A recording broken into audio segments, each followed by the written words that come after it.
Kaabah akan diruntuhkan.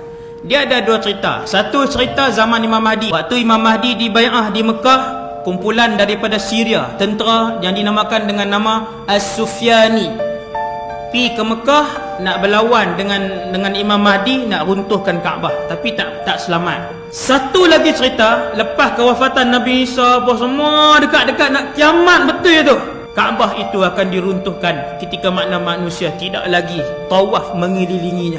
Nabi kata Kaabah akan dihancurkan oleh orang-orang kulit hitam, dan mereka akan mengambil segala perhiasannya dan melucutkan kelambunya. Tuan-tuan, Nabi nampak mana ni?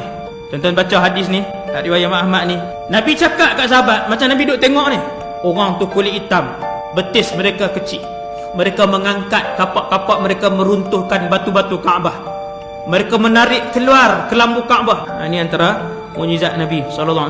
Nabi kata, di hadapan mataku keadaan seorang yang botak, bengkok sedikit sendi-sendinya, yang kaki-kaki kecil ni, ia memukul Kaabah itu, menghancurkan dengan besi dan kapak besar. Turun asap yang Allah sebut dalam surah Ad-Dukhan, fartaqib yawma ta'tis sama'u bidukhanim mubin. Waktu tu semua orang bakal tengok asap. Manusia jadi takut apabila melihat asap tebal yang turun menggelapkan muka bumi ketika tu. Hadza azabun alim, kata manusia, orang ramai ketika tu, ini mesti azab dan sengsara yang pedih. Sungguh berguling-guling merasakan kesakitan apabila asap itu kena pada tubuh orang-orang yang kafir. Bila kena kat orang beriman, Nabi kata orang beriman dia jadi batuk, sesema sikit-sikit je. Orang-orang yang kafir berguling-guling, mereka meraung kesakitan. Ya Allah, angkatlah azab pedih ni, kami semua telah pun beriman. Adakah taubat diterima ketika tu? Pintu taubat dah tutup. Dalam keadaan suasana kalut macam tu, antara yang berlaku juga adalah gempa bumi.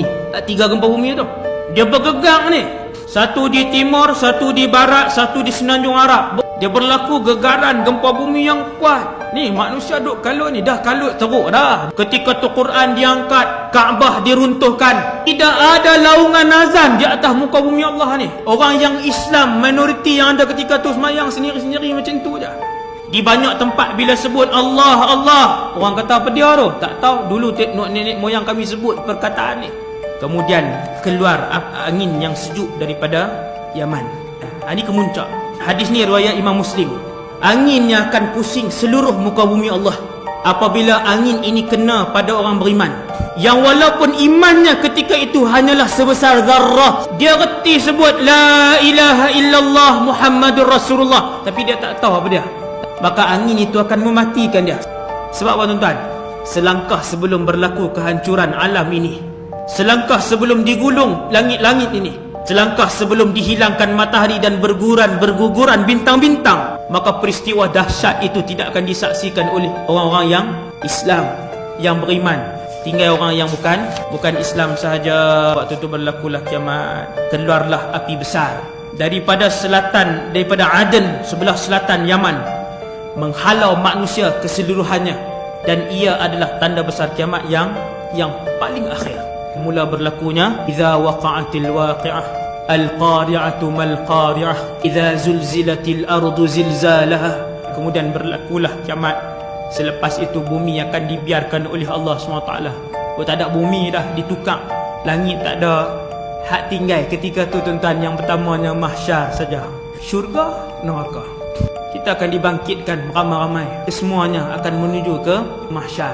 Bermulalah episod mahsyar yang jauh lebih panjang daripada usia seluruh umat manusia yang ada di atas muka bumi Allah.